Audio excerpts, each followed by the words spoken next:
کل صاحب السلام ورحمۃ اللہ۔ کل صاحب ابھی سوال ہمیں یہ موصول ہوا ہے، وہ کہتے ہیں کہ بعض لوگ سگریٹ کے عادی ہوتے ہیں اور دوسری طرف یہ ہے کہ وہ اعتکاف بیٹھے ہیں، وہ پوچھتے ہیں کہ کیا روزہ کھولنے کے بعد اعتکاف کے دوران وہ سگریٹ پی سکتے ہیں؟ شریعت نے سگریٹ پینے کو حرام قرار نہیں دیا،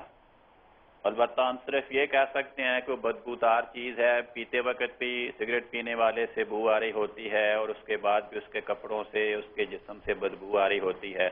جو سگریٹ پینے والوں کو محسوس نہیں ہوتی، سگریٹ نہ پینے والوں کو محسوس ہوتی ہے۔ اس لیے اگر کوئی معتکف سگریٹ پینے کا عادی ہے اور وہ افطاری کے بعد رات کے وقت سگریٹ پینے کے ضبط نہیں کر سکتا تو اسے چاہیے کہ وہ پھر ایک معتکف سے باہر نکل کر سگریٹ پی لے، یعنی مسجد سے باہر نکل کر، یہ نہیں کہ اپنے معتکف میں سے تو باہر نکل اور مسجد کے صفوں پہ بیٹھ کر سگریٹ پینا شروع کر دے، ایسا نہیں۔ جہاں کوئی بیت الخلاء ہے، پیشاب وغیرہ حاجت وغیرہ کا انتظام ہے، وہاں جا کے وہ پی لے، لیکن حتی اس کا کوشش کرے کہ اگر خدا نے اس کو موقع دیا یا یہاں داسنے رہنے کا تو اس قسم کی بدبودار فضول چیز سے بکلی طور پر اجتناب کر لے، اللہ تعالیٰ اس کو توفیق دے، دعائیں بھی کرے۔ جی بالکل ٹھیک ہے کل صاحب، بہت شکریہ، جزاکم اللہ احسن الجزا۔ اور جیسے آپ نے آخری حصے میں یہ ذکر فرمایا کہ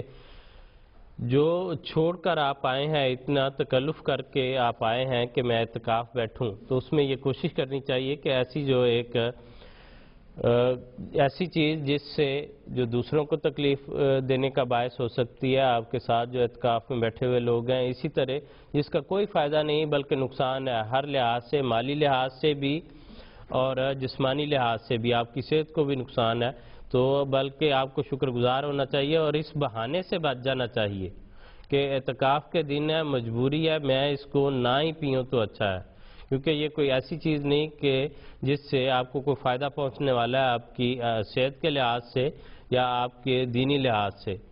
اور جہاں تک فتوے کا تعلق ہے، وہ استاذ المکرم جناب مفتی سلسلہ مشرف کالم صاحب نے بیان فرما دیا ہے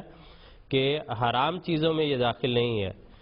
سیدنا حضرت اقدس مسیح موعود علیہ السلام سے یہ پوچھا گیا تھا ایک دفعہ حقے کے متعلق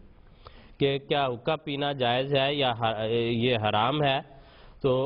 مسیح علیہ السلام نے فرمایا تھا کہ چونکہ اس کا ذکر ہمیں اس طرح نہیں ملتا کہ حرام میں یہ داخل ہو، لیکن اگر حضور صلی اللہ علیہ وسلم کے وقت میں ہوتا تو حضور اس کو حرام قرار دے دیتے۔ تو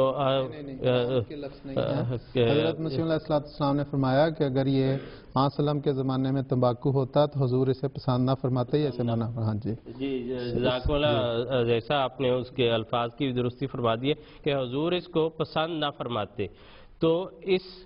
جگہ پر رکھ کر جب مسیح علیہ السلام نے اس کو قیاس کیا ہے تو ہمیں اپنے دل میں یہ ضرور سمجھ لینا چاہیے کہ یقیناً یہ حضور صلی اللہ علیہ وسلم کے نزدیک بھی ایک ناپسندیدہ ہی بات ہے۔ تو اعتکاف میں تو ہم اس لیے بیٹھے ہیں کہ ایسی باتوں کو اختیار کر سکیں جو حضور صلی اللہ علیہ وسلم کی پسندیدہ ہوں، اللہ تعالیٰ کی پسندیدہ ہوں اور اللہ تعالیٰ کے پیاروں کی پسندیدہ ہوں۔ ہم پروگرام کے